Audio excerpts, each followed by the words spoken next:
So hello friends, आपण horizontal अलाइनमेंटचा जो portion आहे ठीक आहे तो आज आपण बघणार आहे. सर्वप्रथम सगळ्यांचं अगोदर चॅनलमध्ये स्वागत. ठीक आहे, तर मागच्या व्हिडिओजमध्ये आपण फॅक्टर्स कंट्रोलिंग साईड डिस्टन्सचा कन्सेप्ट बघितला होता. ठीक आहे, तर या पर्टिक्युलर व्हिडिओमध्ये आपण आता हॉरिझॉन्टल अलाइनमेंट जे आहे तुमची तर त्याच्याशी रिलेटेड काही कन्सेप्ट्स आहेत ते बघणार आहे. ठीक आहे, तर हॉरिझॉन्टल अलाइनमेंटमध्ये आपण हॉरिझॉन्टल अलाइनमेंट आपण त्याला हॉरिझॉन्टल कर्व पण म्हणू शकतो. ठीक आहे, तर हॉरिझॉन्टल अलाइनमेंट म्हणजे तुम्ही एक सिम्पल ज्या वेळेस आपण रोड सरफेसवर व्हेकल ड्राईव्ह करत असतो तर त्यावेळेस आपण जो हॉरिझॉन्टल प्लेनमध्ये ठीक आहे हॉरिझॉन्टल प्लेनमध्ये व्हेकल ज्या मूव्ह होतात त्याला आपण हॉरिझॉन्टल अलाइनमेंट म्हणतो. ठीक आहे, बेसिकली अलाइनमेंटच्या दोन टाईप्स असतात. ठीक आहे, तर या स्लाईडमध्ये तुम्ही बघू शकता की हॉरिझॉन्टल अलाइनमेंटच्या दोन टाईप्स असतात. ठीक आहे, so you can see here horizontal alignment and vertical alignment. So in this particular lecture we will go for your horizontal alignment. ठीक आहे, so what are the basic concepts and what are the design components behind the horizontal alignment we will see in this particular lecture. Okay, so first of all we will discuss about horizontal alignment. So first one, horizontal alignment आणि vertical alignment मधला सगळ्यात basic जो difference आहे तो अगोदर समजून घ्या.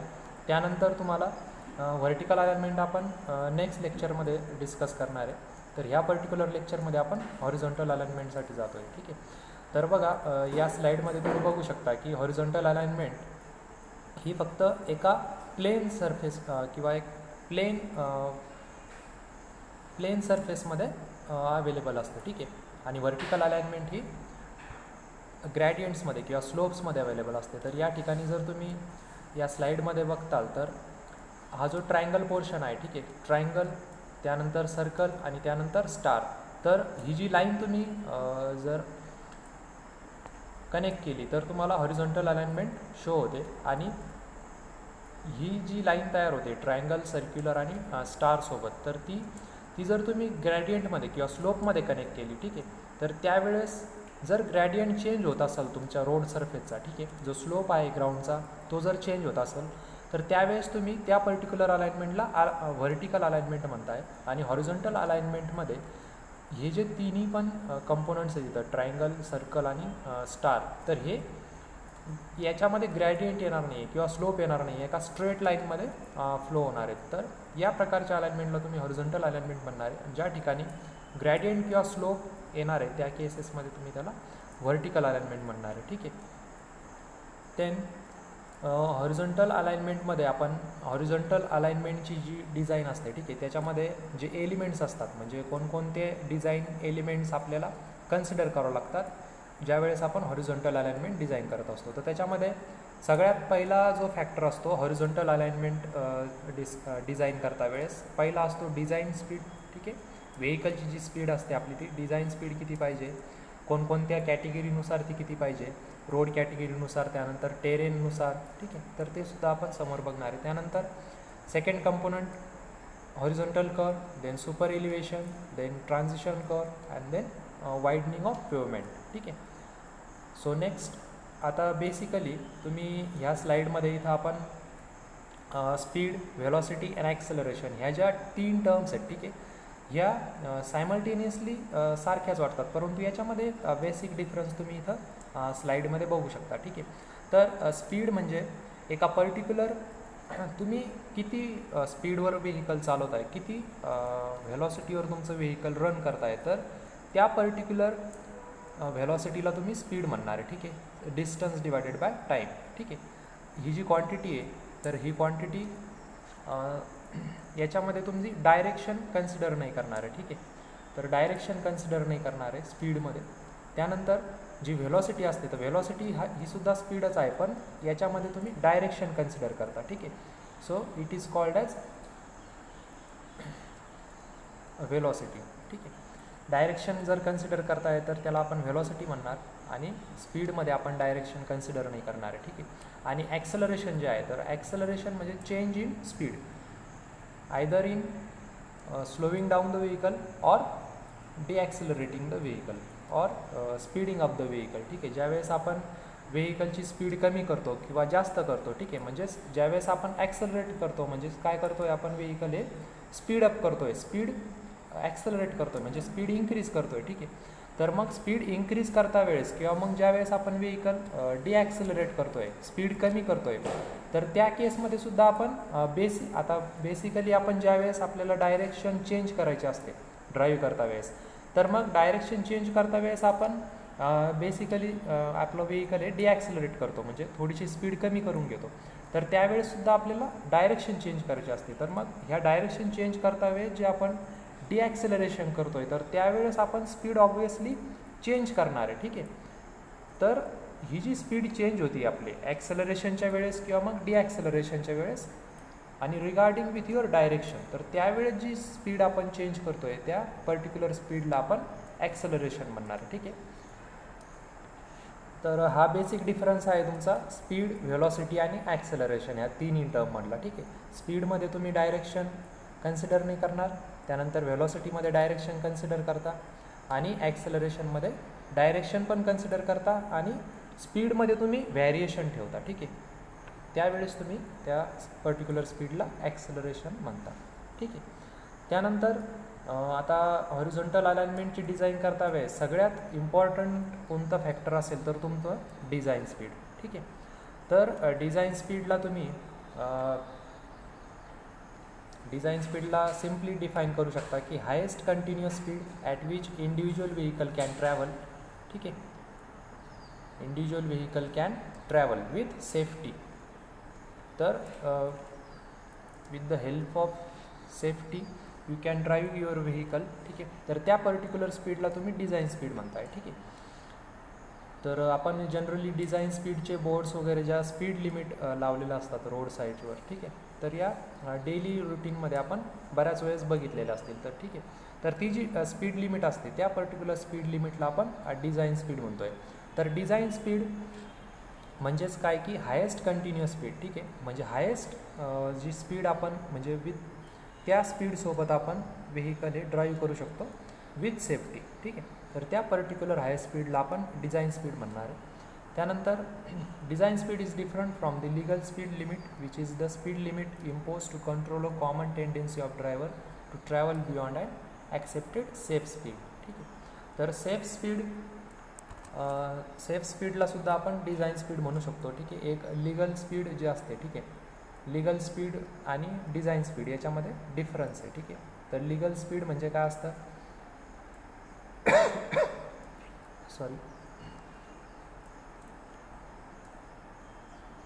एका सेफ स्पीडच्या एक्झिट जाऊन जर आपण व्हेकल चालवतो आहे, ठीक आहे, तर ते आपल्यासाठी घातक असतं. तर ते पर्टिक्युलर स्पीड आपण कन्सिडर नाही करत, तर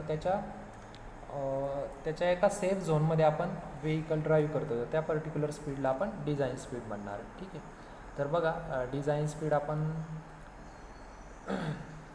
स्पीड तुमचं बेसिकली कॅटेगरी रोडची जी कॅटेगरी असते, ठीक आहे. आपल्याकडे ज्या रोडच्या 5 कॅटेगरीज आहेत according your Nagpur road plan, ठीक आहे. National highway, state highway, MDR, ODR and VR. तर याच्यानुसार डिझाईन स्पीड हे व्हॅरी होतं. त्यानंतर टेरेननुसार सुद्धा डिझाईन स्पीड व्हॅरी होतं. तर या पर्टिक्युलर टेबलमध्ये आपण इथं बघू शकतो आहे की डिझाईन स्पीड हे तुमच्या रोड क्लासिफिकेशननुसार आणि इथं टेरेननुसार व्हॅरी होतं, ठीक आहे. प्लेन सरफेससाठी तुम्ही जनरली नॅशनल हायवे आणि स्टेट हायवेसाठी प्लेनसाठी जर रुलिंग सरफेस असेल तर 100 kmph ठेवता आणि मिनिमम ती 80 ठेवता, ठीक आहे. तर ज्यावेळेस आपण डिझाईन करतो रोड सरफेस किंवा हॉरिझॉन्टल अलाइनमेंट, तर त्यावेळेस आपण ह्या ज्या रुलिंग व्हॅल्यूज आहेत तिथे, ठीक आहे. प्लेन एरियासाठी किंवा प्लेन टेरेनसाठीची रुलिंग व्हॅल्यू, रुलिंग टेरेनसाठीची रुलिंग व्हॅल्यू, ठीक आहे. माउंटनस रिजनसाठीची रुलिंग व्हॅल्यू. तर रुलिंग व्हॅल्यू या जनरली डिझाईनमध्ये कन्सिडर केले जातात, ठीक आहे. आणि मिनिमम स्पीड ह्या फक्त एवढं इंडिकेट करतात की मिनिमम एवढी पाहिजे, त्याच्यापेक्षा तुम्ही कमी नाही घेऊ शकत, ठीक आहे. तर these are the minimum speed limits you have to consider for your horizontal alignment, okay. Then इथं तुम्ही हॉरिझॉन्टल अलाइनमेंटचे किंवा हॉरिझॉन्टल ज्या कर्व्स असतात त्याचे काही पिक्चर्स मी इथं इन्क्लूड केलेले आहेत, ठीक आहे. तर ते तुम्ही इथं बघू शकता. याच्यामध्ये तुम्हाला ग्रॅडियंट किंवा ग्राउंडचा जो स्लोप असतो, ठीक आहे, तर तो स्लोप व्हॅरी होणार नाही आहे. फक्त तुमचा प्लेन सरफेसमध्ये कर्व पोर्शन ज्यावेळेस येणार आहे प्लेन सरफेसमध्ये, ठीक आहे. याच्यामध्ये ग्रॅडियंट आणि स्लोप नसणार आहे, तर त्या केसमध्ये तुम्ही त्या पर्टिक्युलर कर्वला हॉरिझॉन्टल कर्व असं म्हणणार आहे, ठीक आहे. नेक्स्ट हॉरिझॉन्टल कर्व, याच्यामध्ये काही हे बेसिक फॉर्म्युले आहेत, काही इम्पॉर्टंट रिलेशन्स आहेत, ठीक आहे. तर इम्पॉर्टंट रिलेशन्स तुम्ही इथं बघू शकता. हॉरिझॉन्टल अलाइनमेंटमध्ये हा एकदम बेसिक रूल आहे की आपलं हे जे रिलेशन आहे R = 1720 डिवाइड बाय D, ठीक आहे. Where R is your radius of curve आणि D is your degree of curve, ठीक आहे. डिग्री ऑफ सर्क्युलर कर्व, ह्या दोन्ही ज्या टर्म्स आहेत त्या आपण मीटर्समध्ये इथं कन्सिडर करतो, ठीक आहे. आणि ही जी टर्म आहे 1720 डिवाइड बाय D, तर ही आपण 30 मीटर आर्क जे असते, ठीक आहे. आपण सर्वेमध्ये पण बघितलेलं आहे की 30 मीटरची जर आर्क असेल तर आपण हे रिलेशन वापरतो 1720 डिवाइड बाय D, ठीक आहे. तर याच्यामध्ये त्यानंतर याच्यावर पण म्हणजे न्यूमेरिकल्स वगैरे विचारल्या जाऊ शकतात एक्झाम्समध्ये, ठीक आहे. त्यामुळं it is an important relation. Then second relation आहे की P = W(V²) divide by GR, ठीक आहे. याच्यामध्ये P जो आहे तो आपला सेंट्रिफ्युगल फोर्स आहे, ठीक आहे. तर सेंट्रिफ्युगल फोर्स आता आपल्याला माहीतच आहे की आपण मागच्या लेक्चरमध्ये पण बघितलेलं आहे की ज्यावेळेस आपण कर्व पोर्शनमध्ये किंवा हॉरिझॉन्टल अलाइनमेंटमध्ये ज्यावेळेस व्हेकल ड्राईव्ह करत असतो तर त्यावेळेस व्हेकलवर सेंट्रिफ्युगल फोर्स हा ॲक्ट होत असतो. तर तो सेंट्रिफ्युगल फोर्सची जो अमाऊंट आहे किंवा जो लिमिट आहे ती किती असते, W(V²) डिवाइड बाय GR, ठीक आहे.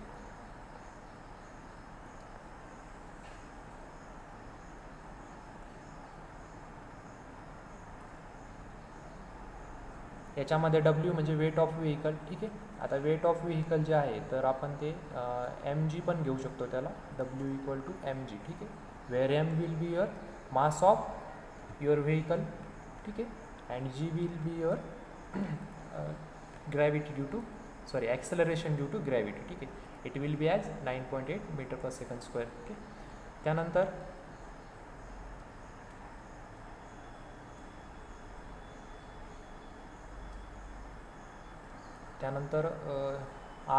R तर माहीतच आहे आपल्याला, रेडियस ऑफ सर्क्युलर कर्व, ठीक आहे, मीटर्समध्ये. V speed of vehicle in metre per second, ठीक आहे. तर या ठिकाणी हे एक नोट डाऊन करण्यासारखं आहे की V जो आहे तुमचा तो ह्या रिलेशनमध्ये तुम्हाला मीटर/सेकंडमध्ये घ्यायचा आहे, ठीक आहे. आणि P डिवाइड बाय W हा जो रेशो आहे त्याला तुम्ही सेंट्रिफ्युगल रेशो म्हणू शकता किंवा मग इम्पॅक्ट फॅक्टर पण म्हणू शकता. आणि तो मग obviously V² divide by GR राहणार आहे, ठीक आहे. जर W तुम्ही इकडे लेफ्ट हँडला शिफ्ट केला की राईट हँडला V² डिवाइड बाय GR जी टर्म आहे त्या पर्टिक्युलर टर्मला तुम्ही इम्पॅक्ट फॅक्टर म्हणणार आहे, ठीक आहे. म्हणजे जो रेशो सेंट्रिफ्युगल फोर्स आणि व्हेकलचं वेट यांचा जो रेशो असतो त्या रेशोला आपण सेंट्रिफ्युगल रेशो म्हणतो आहे, ठीक आहे. कारण व्हेकलचं जे वेट आहे किंवा सेंट्रिफ्युगलचा जो फोर्स आहे तर ह्या ज्या टर्म्स आहेत ह्या आपल्या सेंट्रिफ्युगल फोर्स ज्यावेळेस ॲक्ट होतो व्हेकलवर तर ह्या दोन्ही पॅरामीटर्समुळंच तो ॲक्ट होत असतो. त्यामुळं त्याचा रेशो जर आपण घेतला तर त्याला आपण सेंट्रिफ्युगल रेशो म्हणतो किंवा मग इम्पॅक्ट फॅक्टर असं पण म्हणतो, ठीक आहे. तर अशा प्रकारचे पण क्वेश्चन्स तुम्हाला एक्झाममध्ये विचारले जाऊ शकतात की म्हणजे सेंट्रिफ्युगल फोर्स डिटरमाइन करण्यासाठी येऊ शकतो किंवा मग सेंट्रिफ्युगल रेशो डिटरमाइन करण्यासाठी येऊ शकतो, ठीक आहे. तर त्या केसमध्ये तुम्हाला फक्त W हा लेफ्ट हँडला शिफ्ट करायचा आहे, ठीक आहे. त्यानंतर नेक्स्ट आहे, आता याच्याशी रिलेटेड आपल्याकडं 2 इम्पॉर्टंट टर्म्स असतात, ठीक आहे. एक तर असतं ओव्हरटर्निंग आणि त्यानंतर असतं लॅटरल स्पीड. तर आता ओव्हरटर्निंग केव्हाच होतं की ज्यावेळेस हा जो रेशो आहे तुमचा सेंट्रिफ्युगल रेशो, ठीक आहे, हा सेंट्रिफ्युगल रेशो हा B/2H, ठीक आहे. ह्या रेशोच्या इथं तुम्ही बघू शकता की B/2H ही जी टर्म आहे तुमची, ठीक आहे. तर B/2H ही जी टर्म आहे ती ग्रेटर असेल P/W पेक्षा, म्हणजे सेंट्रिफ्युगल रेशोपेक्षा किंवा इम्पॅक्ट फॅक्टरपेक्षा जर B/2H ही टर्म जास्त असेल तर त्या केसमध्ये व्हेकल ओव्हरटर्न होण्याचे चान्सेस असतात. आता याच्यामध्ये B/2H बघा, B म्हणजे तुमचं विड्थ ऑफ व्हील बेस, ठीक आहे, जे व्हील बेसचं विड्थ असतं, ठीक आहे, ते. आणि H म्हणजे सेंटर ऑफ ग्रॅव्हिटी व्हेकल, ठीक आहे. व्हेकलची सेंटर ऑफ ग्रॅव्हिटी आहे रोड सरफेसच्या वर, ठीक आहे. यांचा जो रेशो असतो तो जर सेंट्रिफ्युगल रेशोपेक्षा जास्त असेल तर त्या केसमध्ये तुमचं व्हेकल हे ओव्हरटर्न होण्याचे चान्सेस असतात. त्यानंतर लॅटरल स्किड, ठीक आहे. आता लॅटरल स्किड कोणत्या सिच्युएशनमध्ये ऑकर होणार की ज्यावेळेस लॅटरल फ्रिक्शन कोएफिशियंट जो असतो तुमचा, ठीक आहे, अलॉंग युअर क्रॉस विड्थ, ठीक आहे, रोडच्या क्रॉस विड्थमधलं जे लॅटरल फ्रिक्शन ॲक्ट होतं, ठीक आहे, आपण जनरली ते 0.15 एवढं घेत असतो, ठीक आहे. तर ते कोएफिशियंट ऑफ फ्रिक्शन ज्यावेळेस ग्रेटर असतं तुमच्या सेंट्रिफ्युगल रेशोच्या, त्यावेळेस लॅटरल स्किड होण्याचे चान्सेस असतात किंवा तुमचं जे व्हेकल आहे ते लॅटरली स्किड होऊ शकतं, ठीक आहे. तुम्ही इथं बघू शकता की कोएफिशियंट ऑफ लॅटरल फ्रिक्शन आपण जनरली 0.15 एवढा कन्सिडर केलेला आहे, ठीक आहे. त्यानंतर ही एक महत्त्वाची टर्म इथं आहे की व्हेन लिमिटिंग इक्विलिब्रियम ऑकर्स, ठीक आहे, limiting equilibrium occurs for overturning the pressure of inner wheels become 0, ठीक आहे. ज्यावेळेस लिमिटिंग इक्विलिब्रियम कंडिशन ऑकर होते त्यावेळेस जो इनर व्हील असतं व्हेकलचं त्याच्यावरचा जो इनर व्हीलवरचं जे प्रेशर असतं ते 0 होऊन जातं, ठीक आहे, in limiting equilibrium of condition, ठीक आहे. So it is also important point as far as your exams, government exams or diploma exams are concern, ठीक आहे. देन नेक्स्ट कंपोनंट काय असतो की हॉरिझॉन्टल अलाइनमेंट ज्यावेळेस आपण डिझाईन करतो तर नेक्स्ट कंपोनंट असतो तुमचा सुपर एलिव्हेशन, ठीक आहे. So super elevation is nothing but, आता सुपर एलिव्हेशनची प्रॉपरली डेफिनेशन किंवा मग त्याचा जो कन्सेप्ट आहे तो तुम्ही इथं बघू शकता की super elevation is tilting roadway to help centrifugal force develop as the vehicle goes around curve, ठीक आहे. आता बघा याच्यामध्ये सुपर एलिव्हेशन का प्रोव्हाइड केलं जातं, त्याचा काय पर्पज आहे ते एकदा बघून घेऊ आपण. तर सुपर एलिव्हेशनमध्ये आता आपण ज्यावेळेस करचा पोर्शन असतो, ठीक आहे, ज्यावेळेस व्हेकल हे करच्या पोर्शनवर अवेलेबल असतं, ठीक आहे, तर त्या केसमध्ये तुमची जी आउटर साईड असते रोड सरफेसची आउटर साईड, ठीक आहे, तर ती आउटर साईड ही सुपर एलिव्हेटेड केल्या जाते, म्हणजे तिथं बँकिंग प्रोव्हाइड केलं जातं, म्हणजे तो जो आउटर सरफेस आहे तो वर उचलला जातो as compare to your inner side, ठीक आहे. तर हे याच्यासाठीच केलं जातं की जो तुमचा सेंट्रिफ्युगल फोर्स ॲक्ट होतो आहे, ठीक आहे, तर त्या सेंट्रिफ्युगल फोर्सला काउंटर बॅलन्स करण्यासाठी तुमचा जर आउटर सरफेस हा इन्क्रीज केला किंवा लिफ्ट केला, बँक केला आहे आउटर साईडनं, तर त्या केसमध्ये व्हेकलवर जो सेंट्रिफ्युगल फोर्स ॲक्ट होतो तो काउंटर बॅलन्स होतो.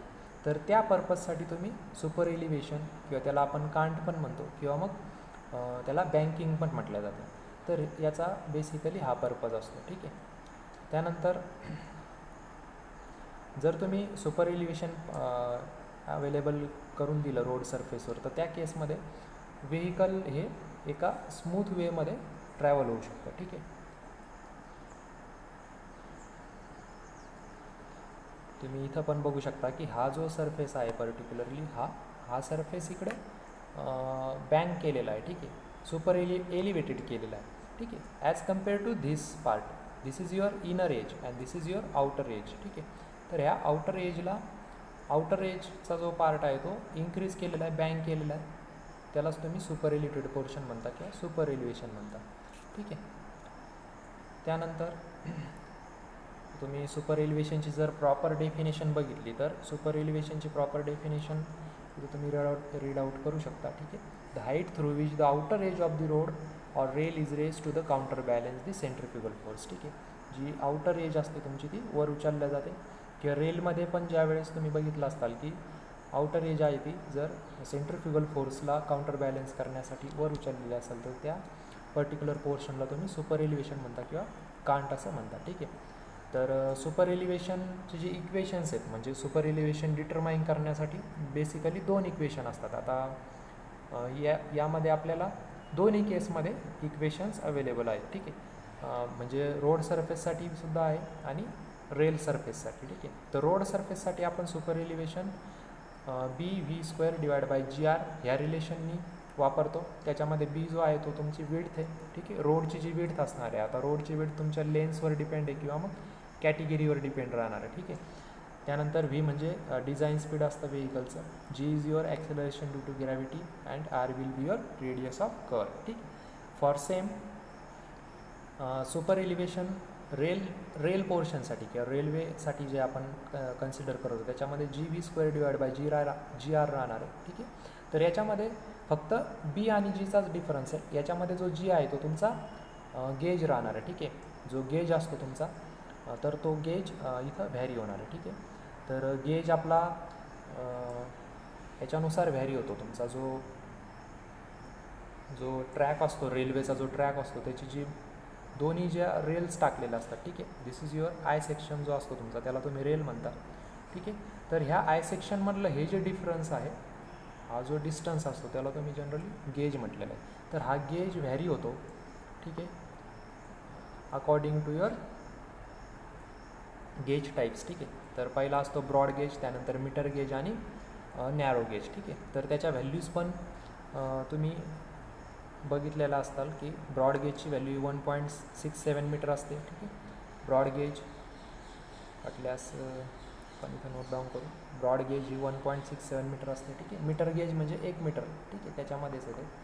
1 मीटर म्हणजेच मीटर गेज. ठीक आहे. त्यानंतर नॅरो गेज हा 0.67 मीटर असतो. ठीक आहे, किंवा 0.67 किंवा 0.76 मीटर पण काही पोर्शनमध्ये वापरला जातो. ठीक आहे. तर या प्रकारे तो गेज तिथं व्हॅरी होणार आहे. बाकी टर्म्स सेम राहणार आहेत. ठीक आहे.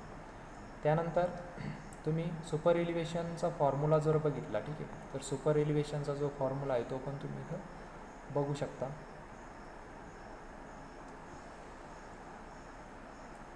E+F.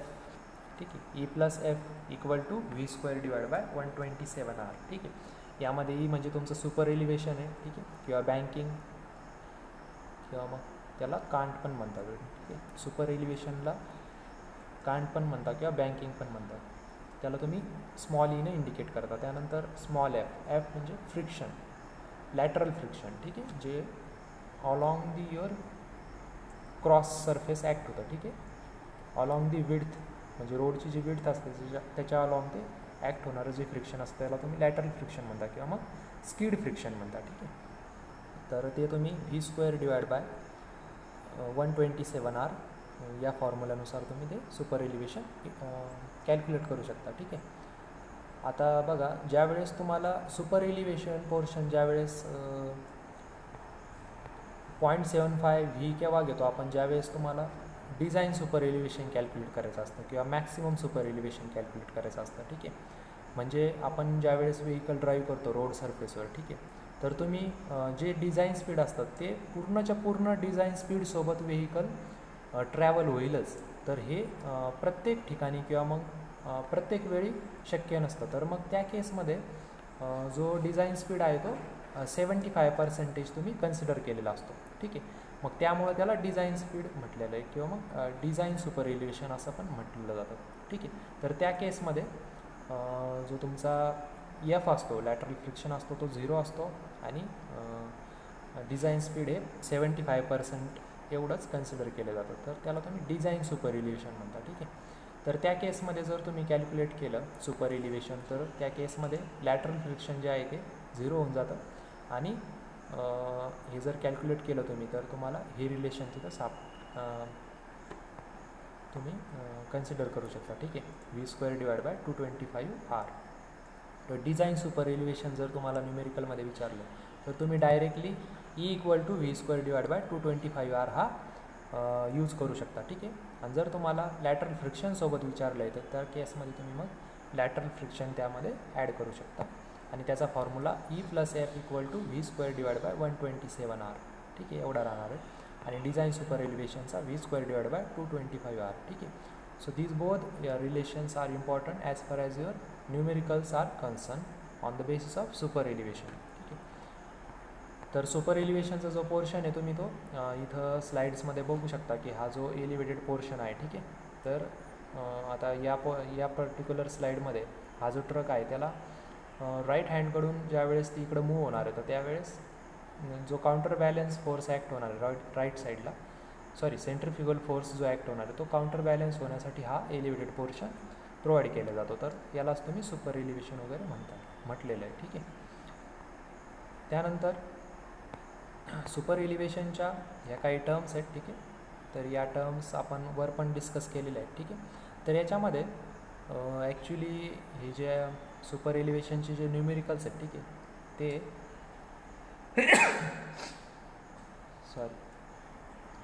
गेट 2014 आणि गेट 2005 या दोन्ही एक्झाममध्ये सुपर एलिव्हेशनवर न्यूमेरिकल विचारलेले आहेत. ठीक आहे. तर याच्यामध्ये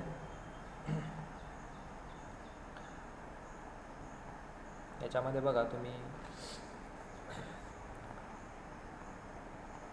एफ जर 0 असेल म्हणजे लॅटरल फ्रिक्शन जे आहे ते जर 0 असेल तर ते 0 कधी घेतात, ज्यावेळेस इक्विलिब्रियम सुपर एलिव्हेशन तुम्हाला कन्सिडर करायचं असतं. त्या केसमध्ये तुमचं लॅटरल फ्रिक्शन हे 0 कन्सिडर केलं जातं. ठीक आहे, म्हणजे ॲक्च्युअली प्रॅक्टिसमध्ये लॅटरल फ्रिक्शन हे 0 नाही राहत, परंतु ज्यावेळेस तुम्ही कॅल्क्युलेट करताय इक्विलिब्रियम सुपर एलिव्हेशन ज्यावेळेस आपण कॅल्क्युलेट करतो त्यावेळेस तिथं लॅटरल फ्रिक्शन हे ॲक्ट होत नाही आता असं आपण ॲज्युम करतो. ठीक आहे, त्यामुळे त्याला आपण इक्विलिब्रियम सुपर एलिव्हेशन म्हटलेलं आहे. ठीक आहे, means equal pressure on inner and outer side, outer wheels. ठीक आहे, ज्यावेळेस तुमचं लॅटरल फ्रिक्शन हे 0 होतं त्यावेळेस तुमच्या व्हेकलच्या दोन्ही ज्या व्हील्स असतात, इनर व्हील आणि आउटर व्हील, ठीक आहे, म्हणजे रेअर आणि फ्रंट व्हील, तर या दोन्ही व्हील्सवर जे प्रेशर क्रिएट होतं ते इक्वल होतं. ठीक आहे, कोणत्या केसमध्ये? इक्विलिब्रियम सुपर एलिव्हेशनच्या केसमध्ये. ठीक आहे, त्यानंतर सुपर एलिव्हेशनच्या काही परमिसिबल व्हॅल्यूज आहेत. ठीक आहे, त्या पण तुमच्या टेरेन्सवर अवलंबून आहेत. जसं जसं टेरेन व्हॅरी होईल तसं सुपर एलिव्हेशन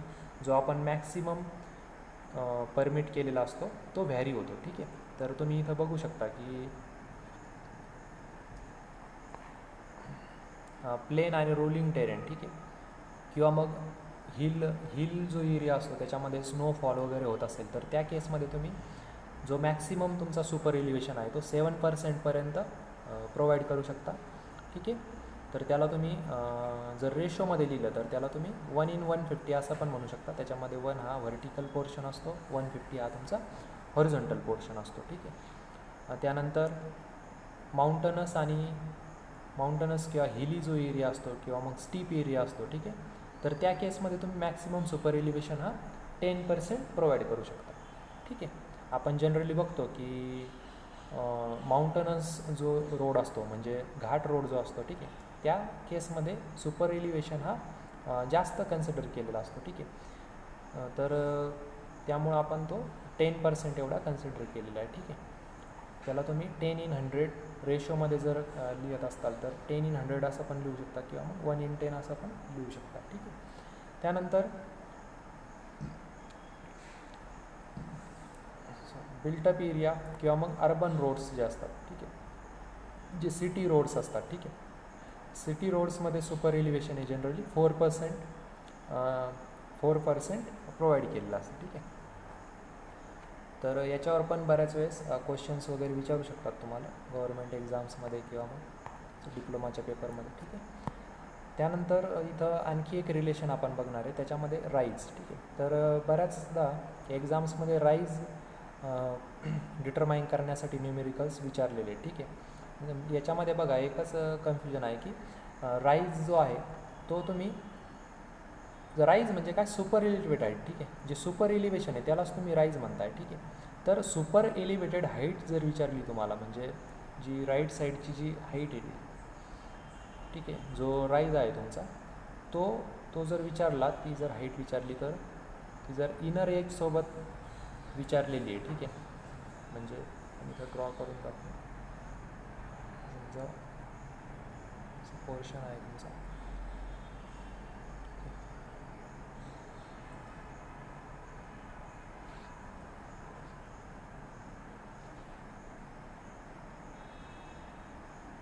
तर ही जी हाईट असते तुमची, ठीक आहे, त्याला सुपर एलिव्हेटेड राईज म्हटलेलं आहे किंवा सुपर एलिव्हेटेड हाईट म्हटलेलं आहे. ठीक आहे, तो तुम्ही EB ह्या व्हॅल्यूसोबत डिटरमाइन करू शकता with respect to inner edge. ठीक आहे, with respect to inner edge म्हणजे ही झाली तुमची इनर एज रोड सरफेसची आणि ही झाली आउटर एज. ठीक आहे, जर इनर एजसोबत विचारलं म्हणजे थ्रूआउट सरफेस जर विचारलं, रोडच्या थ्रूआउट विड्थ सोबत जर विचारलं तर त्या केसमध्ये तुम्हाला EB हा कंप्लीट पोर्शन कन्सिडर करायचा. त्याच्यामध्ये ई जी व्हॅल्यू आहे ती तुम्हाला यावरच्या टेबलमधून तुम्ही डिटरमाइन करू शकता, म्हणजे इथून घेऊ शकता ती व्हॅल्यू. तर ते तुम्हाला त्याच्यामध्ये टेरेन किंवा जो तुमचा रोड सरफेस कोणत्या एरियामध्ये ते कन्सिडर करावं लागेल.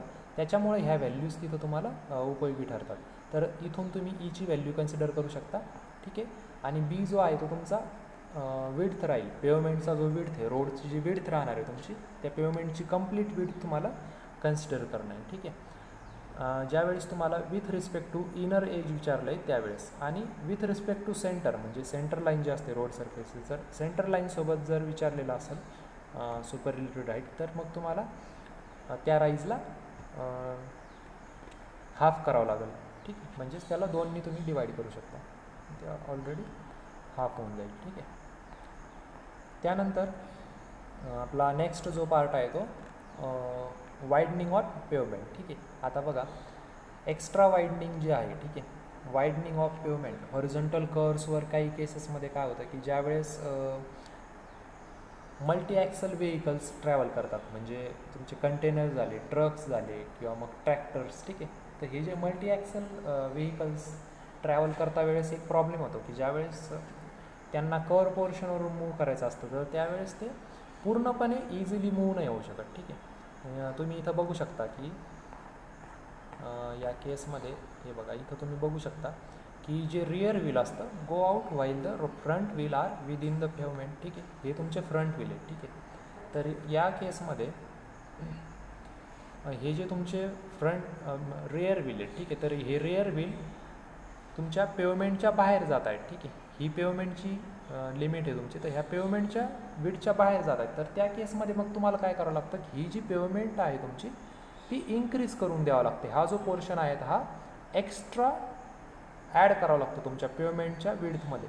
तर मग या पर्टिक्युलर पोर्शनलाच तुम्ही काय म्हणताय की extra widening of pavement. So that particular extra widening in pavement is provided in order to counterbalance these rear wheels of your vehicle. ठीक आहे. In order to get these rear wheels inside your pavement area.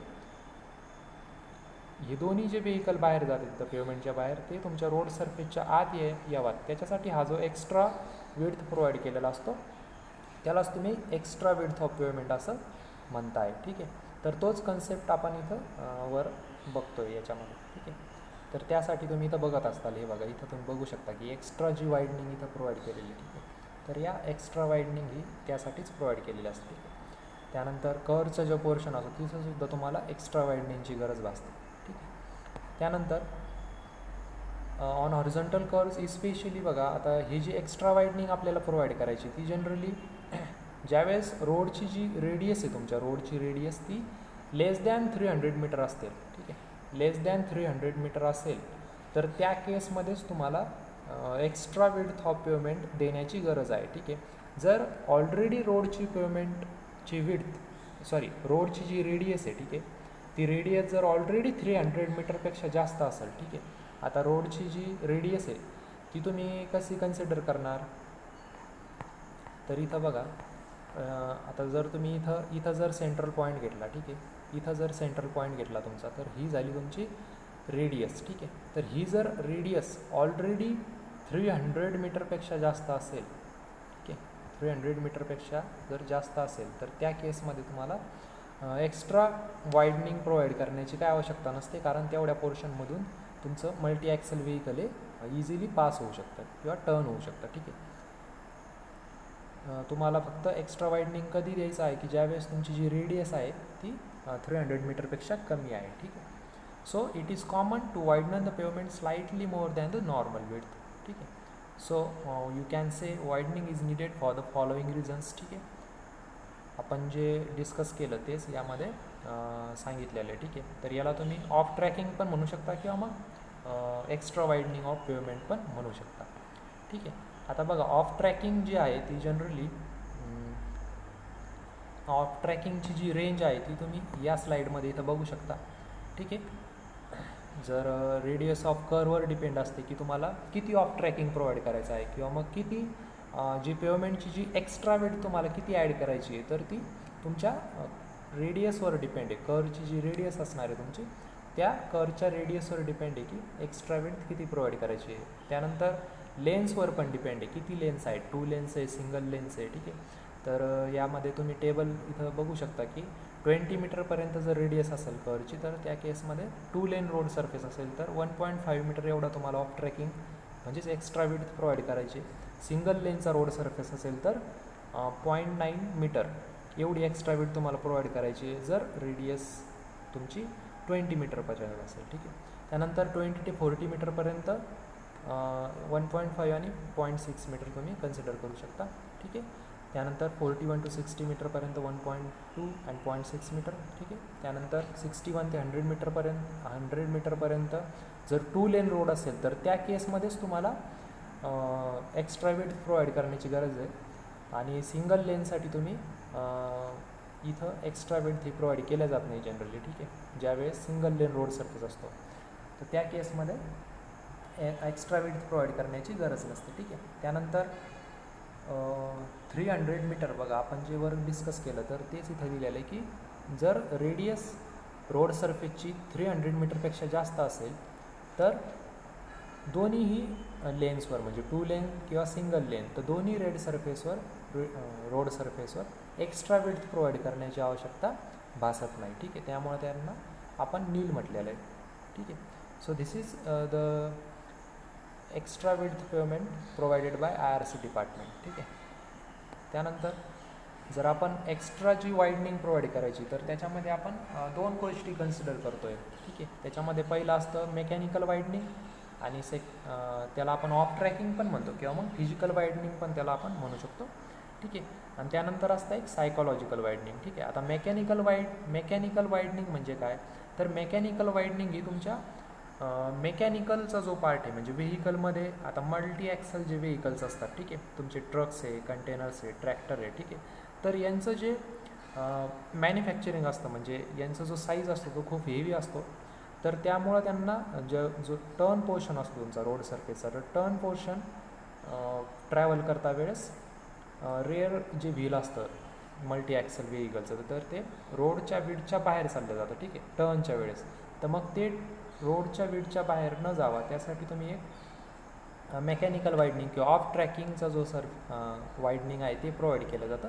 आणि psychological वाईडनिंग आता psychological वाईडनिंग म्हणजे काय तर जी psychology असते ड्रायव्हरची एक psychology असते म्हणजे तो एक ॲझम्पशन करतो की आपलं व्हेकल एवढ्या डिस्टन्समधून टर्न घेऊ शकतं. ठीक आहे. तर ती जी एक सायकॉलॉजी असते प्रत्येक ड्रायव्हरची तर ती त्याच्या मेंटॅलिटीनुसार त्याच्या ड्रायव्हिंग स्किलनुसार व्हॅरी होत असते.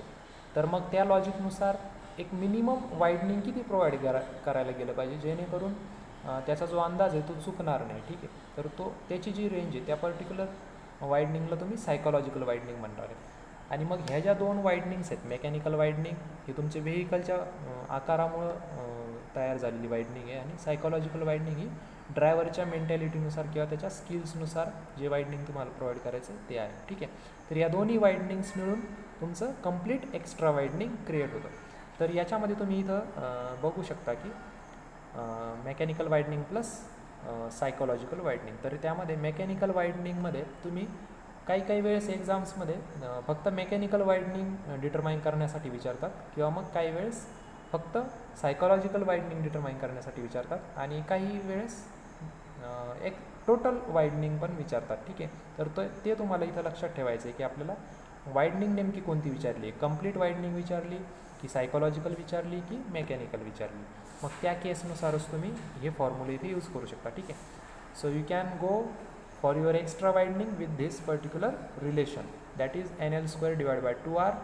दिस is your mechanical widening and for psychological widening you have to calculate V divided by 9.5 √R. ठीक आहे. यामध्ये तुम्ही इथं बघू शकता N is your number of traffic lens. ठीक आहे. किती लेन्स आहेत सिंगल लेन आहे, डबल लेन आहे, 4 लेन आहे, 6 लेन आहे, किती लेन्स रोड सरफेसवर अवेलेबल आहेत. ठीक आहे. त्यानंतर L is your length of wheel base. ठीक आहे. व्हील बेस म्हणजे जे 2 जे चाकं असतात ठीक आहे व्हेकलचे तर त्याच्यामधलं जे डिस्टन्स असतं जी विड्थ असते त्याला तुम्ही जनरली व्हील बेस म्हटलेलं आहे. तर ती जी लेंथ असते ती किती आहे तर ती जनरली आपण 6 मीटर एवढी कन्सिडर करतो. ठीक आहे. 6 मीटर ऑर 6.1 मीटर.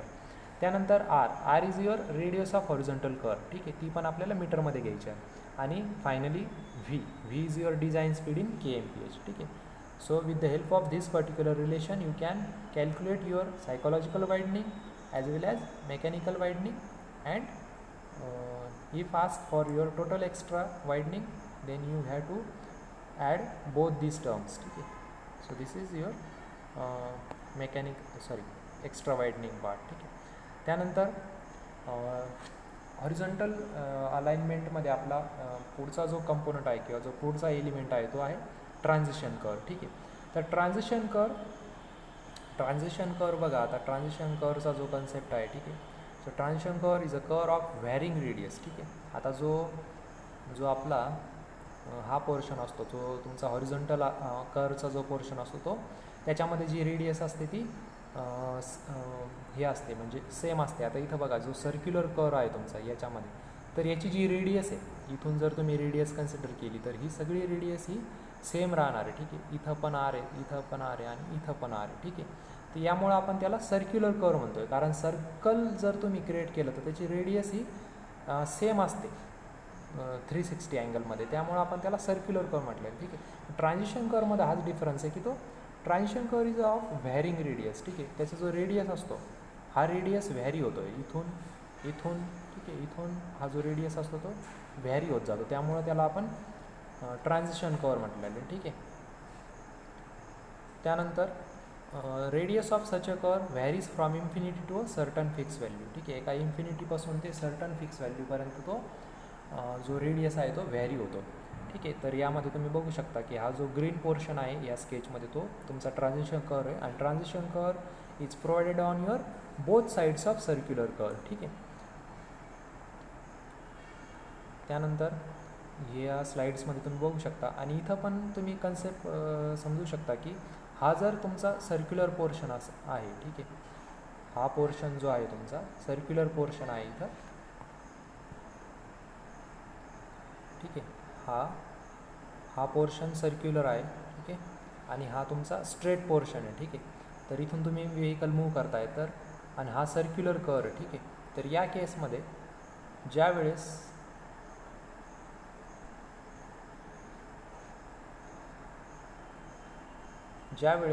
तुम्ही व्हेकल इथून टर्न करणार आहे, ठीक आहे. तर हा जो पर्टिक्युलर पोर्शन आहे हा तुमचा ट्रान्झिशन कर आहे, म्हणजे यावेळेस तुमचं जे व्हेकल आहे ते जर्क मोशनमध्ये येऊ शकतं, म्हणजे व्हेकलला जर्क बसण्याचे चान्स असतात. तर हा जो जर्क आहे तो कमी करण्यासाठी आणि एक स्मूथ ट्रॅव्हल प्रोव्हाइड करण्यासाठी तुम्ही जनरली ट्रान्झिशन कर हा प्रोव्हाइड करणं गरजेचं असतं. आणि हा जो स्ट्रेट पोर्शन इकडून येतो आहे आणि इथं हा सर्क्युलर कर इथून स्टार्ट होतो आहे, तर हा सर्क्युलर कर आणि हा स्ट्रेट पोर्शन यांनामध्ये जो जॉईन करणारा छोटासा एक कर असतो त्याला तुम्ही ट्रान्झिशन कर म्हटणार आहे, ठीक आहे. तर तुम्ही या स्लाईडमध्ये या पिक्चरमध्ये पण बघू शकता की ज्यावेळेस तुम्ही इथून ट्रॅव्हल करणार आहे, ठीक आहे. ज्यावेळेस इथून एंटर करणार आहे व्हेकल, तर इथून तुमचं हे सर्क्युलर कर, ठीक आहे. हा जो पोर्शन आहे तो तुमचा सर्क्युलर करचा पोर्शन आहे, पण हा जो पोर्शन तुम्ही ॲड करताय इथून व्हेकल ट्रॅव्हल करत असताना तुमचं जर्क बसण्याचे चान्स असतात तर त्यामुळं तर जर्क काउंटर बॅलन्स करण्यासाठी तुम्हाला हा जो सर्क्युलर कर आहे आणि इकडं स्ट्रेट पोर्शन राहणार आहे तुमचा, ठीक आहे. तर याच्यामधला जो पोर्शन आहे हा पर्टिक्युलर पोर्शन, तर ह्या पर्टिक्युलर पोर्शनला तुम्ही ट्रान्झिशन कर असं म्हणू शकता, ठीक आहे. तर तुम्ही इथं याच्यामध्ये ते बघू शकता. त्यानंतर नेक्स्ट स्लाईडमध्ये आपण ट्रान्झिशन करचे ऑब्जेक्ट्स काय असतात, ठीक आहे. त्यानंतर मग याचे 3 ऑब्जेक्ट्स आहेत, ठीक आहे. तर पहिला काय असतो की to avoid sense of jerking of passenger, ठीक आहे. म्हणजे जर्किंग होत नाही, ठीक आहे. जर्क बसत नाहीत ज्यावेळेस व्हेकल हे कर पोर्शनमध्ये ड्राईव्ह करत असता तुम्ही, तर त्यावेळेस जर्क बसण्याचे चान्स असतात. तर मग ते जर्क कमी होण्यासाठी तुम्ही जनरली ट्रान्झिशन कर हे प्रोव्हाइड केलं जातं, ठीक आहे. त्यानंतर gradual introduction of super elevation, एक प्रकारचं सुपर एलिव्हेशनसुद्धा तुम्हाला त्या ठिकाणी भेटतं. हा त्याचा प्लस पॉईंट आहे ट्रान्झिशन करचा, ठीक आहे. आणि एक ॲस्थेटिक ॲपिअरन्स पण भेटलं. वाईडनिंग ऑफ रोड सरफेस जर तुम्ही प्रोव्हाइड करताय, ठीक आहे, वाईडनिंग प्रोव्हाइड करताय रोड सरफेसला, तर त्या ठिकाणी मग तुम्हाला एक ॲस्थेटिक व्ह्यू पण तुमच्या रोड सरफेसला अवेलेबल होतो, ठीक आहे. त्यानंतर ट्रान्झिशन करचे काही बेसिक टाईप्स आहेत, ठीक आहे. त्याच्यामध्ये आपण मेजरली 3 टाईप्स असतात, ठीक आहे. एक आहे स्पायरल कर, लेमनिस्केट कर आणि क्युबिक पॅराबोला. तर याच्यामध्ये जो स्पायरल कर आहे, तर स्पायरल कर हा आयडियल आहे, ठीक आहे. स्पायरल करला तुम्ही आयडियल ट्रान्झिशन कर पण म्हणू शकता, ठीक आहे. आयडियल ट्रान्झिशन कर फॉर हायवे अलाइनमेंट और हॉरिझॉन्टल अलाइनमेंट, ठीक आहे. तर हॉरिझॉन्टल अलाइनमेंट ज़्यादातर स्पायरल कर तुम्ही यूज करू शकता, ठीक आहे. IRCनं स्पेसिफाय केलेलं आहे ते, ठीक आहे. तर हा पण क्वेश्चन म्हणजे एकदा याच्यामध्ये विचारलेला आहे बघा. जो तुमचा CILचा पेपर आहे, ठीक आहे, तर कोल इंडिया लिमिटेड जो पेपर झाला होता त्याच्यामध्ये हा क्वेश्चन विचारलेला आहे, ठीक आहे. तर आपण या ज्या केसेस आहेत spiral curve, lemniscate curve, cubic parabola, या जनरली कोणत्या केसमध्ये वापरल्या जातात, त्यांचं काय फीचर्स आहे हे आपण समोरच्या या स्लाईडमध्ये बघू, ठीक आहे. तर बघा, स्पायरल कर्वला तुम्ही क्लॉथॉइड पण म्हणता, ठीक आहे, याला क्लॉथॉइड पण म्हटलं जातं. आणि this is ideal as per IRC recommended in on horizontal alignment, ठीक आहे. आणि हा क्वेश्चन CILचा क्वेश्चन ह्या 2017मध्ये जो CILचा पेपर झाला होता मॅनेजमेंट ट्रेनिंगसाठी, सिव्हिलचा जो पेपर होता, त्याच्यामध्ये क्वेश्चन 66 हा त्यांनी विचारलेला आहे, ठीक आहे. त्यानंतर जो लेमनिस्केट कर्व आहे तुमचा, तो मॉडर्न रोड्स, ठीक आहे, मॉडर्न जे रोड्स आहेत, म्हणजे आता जे खूप लेटेस्ट जे रोड्स कन्स्ट्रक्ट केलेले आहेत इंडियन गव्हर्नमेंटने, त्याच्यामध्ये लेमनिस्केट कर्व हा अप्लाय केलेला आहे, ठीक आहे. त्यानंतर क्युबिक पॅराबोला हा जनरली व्हॅली कर्वसाठी, ज्या समिट कर्व्स असतात आपल्या, व्हॅली कर्व्स असतात, ठीक आहे, ते आपण समोर व्हर्टिकल अलाइनमेंटच्या लेक्चरमध्ये बघणारच, ठीक आहे. तर व्हॅली कर्व्समध्ये जो आपण जनरली कर्व वापरतो त्याच्यामध्ये आपण जनरली क्युबिक पॅराबोला हा ट्रान्झिशन कर्व प्रोव्हाइड करतो, ठीक आहे. This is also specified by IRC, Indian Road Congress, ठीक आहे. त्याला तुम्ही फ्राउड्स ट्रान्झिशन और इजमेंट कर्व असं पण म्हणता, ठीक आहे, क्युबिक पॅराबोला कर्व, ठीक आहे. त्यानंतर याच्यामध्ये ही जी टर्म आहे शिफ्ट ऑफ ट्रान्झिशन कर्व, तर याच्यामध्ये एखाद्या वेळेस न्यूमेरिकल विचारण्याचे चान्सेस असतात. तर तो फॉर्म्युला एक लक्षात ठेवा तुम्ही की LS² divided by 24R, where LS is your length of transition curve आणि R is your radius of curve, ठीक आहे. त्यानंतर ट्रान्झिशन कर्व, तर length of transition curve determine करण्यासाठी हे काही फॉर्म्युले आहेत, ठीक आहे. V³ डिवायडेड बाय RC, ठीक आहे, where V is your design speed, त्यानंतर R is your radius of curve, C is your constant.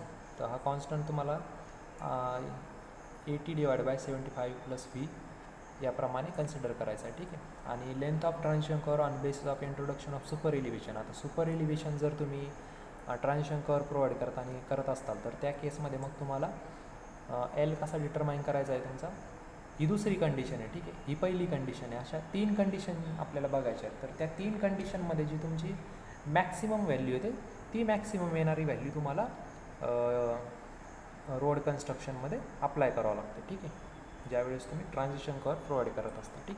तर ही झाली तुमची पहिली कंडिशन, लेंथ ऑफ ट्रान्झिशन कर्वचा हा जो फॉर्म्युला आहे याच्यामध्ये याच्यानुसार कन्सिडर केलेली आहे, ठीक आहे. त्यानंतर नेक्स्ट जी कंडिशन आहे, तर त्याच्यामध्ये सुपर एलिव्हेशनचं जे आपण इंट्रोड्यूस करतो रोड सरफेसमध्ये, तर त्याच्यामध्ये हे 2 फॉर्म्युले आपण यूज करून इथून length of transition curve decide करतो आणि ती पण कम्पेअर केले जाते की पहिल्या फॉर्म्युल्यासोबत, ठीक आहे. तर याच्यामध्ये बघा, आपण जर तुमचा रोड सरफेस हा इनर एजसोबत जर तुम्हाला कन्सिडर करायचा आहे, ठीक आहे, rotation of road about inner age किंवा आउटर एज असं जर विचारलेलं असेल एक्झाममध्ये, तर त्यावेळेस तुम्हाला मग फक्त EN into bracket W plus WE, ठीक आहे. WE म्हणजे एक्स्ट्रा वायडनिंग ऑफ पेवमेंट. याच्यामध्ये तुम्हाला दोन्ही वायडनिंग कन्सिडर करायचे असतात, सायकोलॉजिकल प्लस मेकॅनिकल, ठीक आहे. Because WE stands for your total extra widening, ठीक आहे. It includes both of the types of widenings आणि WE will be your width of pavement, ठीक.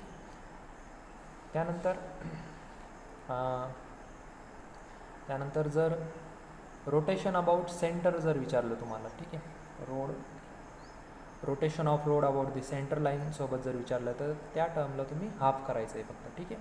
आणि जो N आहे तुमचा, तर N काय आहे, rate of introduction of super elevation, ठीक आहे. Rate of introduction of super एलिव्हेशनचा जो रेट आहे N, तो तुम्हाला प्लेन टेरेन किंवा मग रोलिंग टेरेननुसार कन्सिडर करायचा आहे, ठीक आहे. प्लेन टेरेनसाठी तो 150 राहील आणि रोलिंग टेरेनसाठी तो 60 राहील, ठीक आहे. तर अशा प्रकारे तुम्ही दुसरी कंडिशन किंवा मग दुसऱ्या प्रकारे तुम्ही लेंथ ऑफ ट्रान्झिशन कर्वची डिटरमाइन करू शकता. आणि तिसरी जी कंडिशन असते ती IRC नुसार आपण डिटरमाइन करतो, ठीक आहे. तर याच्यामध्ये minimum length of transition curve will be considered, ठीक आहे. तर 2.7 V² divide by R for plain and rolling terrain, ठीक आहे. प्लेन आणि रोलिंग टेरेनसाठी आपण 2.7 v² डिवाइड बाय आर एवढं कन्सिडर करतो आणि हिली आणि माउंटनस टेरेनसाठी फक्त v² डिवाइड बाय आर एवढं कन्सिडर करतो. ठीक आहे. आणि याच्यामधून जी व्हॅल्यू येणार आहे याच्यातली या तिन्ही जे क्रायटेरिया आपण बघितले. ठीक आहे. त्याच्यामध्ये हा जो पहिला जो फॉर्म्युला आहे हा एक फॉर्म्युला. ठीक आहे. हा लेंथ ऑफ ट्रान्झिशन कर्व हा एक फॉर्म्युला. त्यानंतर ही दुसरी कंडिशन. ठीक आहे. ही दुसरी कंडिशन आणि त्यानंतर ही तिसरी कंडिशन. ठीक आहे.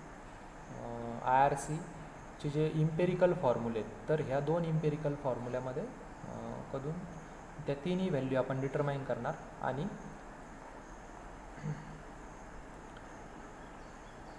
जी मॅक्सिमम व्हॅल्यू राहील ती मॅक्सिमम व्हॅल्यू आपण ट्रान्झिशन कर्व म्हणून कन्सिडर करणार आहे. ठीक आहे. तर याच्यामध्ये एक पॉईंट की हा जो आहे तो लेंथ ऑफ ट्रान्झिशन कर्वची length 2.7 v² divide by R for plain and rolling terrain हा क्वेश्चन तुमचा वाल्मी डिपार्टमेंटने विचारलेला. ठीक आहे. वाल्मीचं जे डिपार्टमेंट आहे तुमचं water and land management institute तर यांची जी एक्झाम झाली होती 2019मध्ये म्हणजे मागच्या वर्षी त्यांनी हा क्वेश्चन विचारलेला आहे. ठीक आहे. तर it can be noted down. त्यानंतर spiral cubic parabola lemniscate are the shapes of transition curve but spiral curve is best shape for highway. ठीक आहे. आपण जसं अगोदर डिस्कस केलेलं आहे की स्पायरल जो कर्व आहे तो आयडियल आहे आणि बेस्ट शेप आहे फॉर युअर हायवे. ठीक आहे. So it will B ideal. ठीक आहे. Spiral curve will B best shape for highway. ठीक आहे. त्यामुळं तुमचं जे ड्राईव्हचं एक कम्फर्ट असतं ड्रायव्हरला ड्राईव्ह करता वेळेस व्हेकल ड्राईव्ह करता वेळेस जो मोस्ट कम्फर्ट तुमचं स्पायरल कर्वसोबत भेटतं. त्यामुळं त्याला बेस्ट शेप असं कन्सिडर केलेलं आहे IRCने. ठीक आहे. So this is all about your horizontal alignment. ठीक आहे. तर हॉरिझॉन्टल अलाइनमेंटमध्ये कोणकोणते एलिमेंट्स असतात त्याच्यामध्ये कोणकोणते फॅक्टर्स तुम्हाला कन्सिडर करायचे असतात. ठीक आहे. त्यानंतर त्यांचं डिझाईन काय असतं, त्याचे स्पेसिफिकेशन्स काय असतात, त्याचे टाईप्स काय असतात, त्याचे ऑब्जेक्ट्स काय असतात, त्याचे न्यूमेरिकल्स, त्यानंतर त्याचे फॉर्म्युले, त्याचे वेगवेगळे पॅरामीटर्स. ठीक आहे. तर या सगळ्या गोष्टी आपण हॉरिझॉन्टल अलाइनमेंटमध्ये या ठिकाणी बघितलेल्या आहेत. ठीक आहे. तर आपण हे लेक्चर इथंच थांबू आणि पुढच्या लेक्चरमध्ये आपण व्हर्टिकल अलाइनमेंटमध्ये ज्या कन्सेप्ट्स आहेत तर तो व्हिडिओ आपण नेक्स्ट लेक्चरमध्ये बघू. ठीक आहे. So thanks for watching.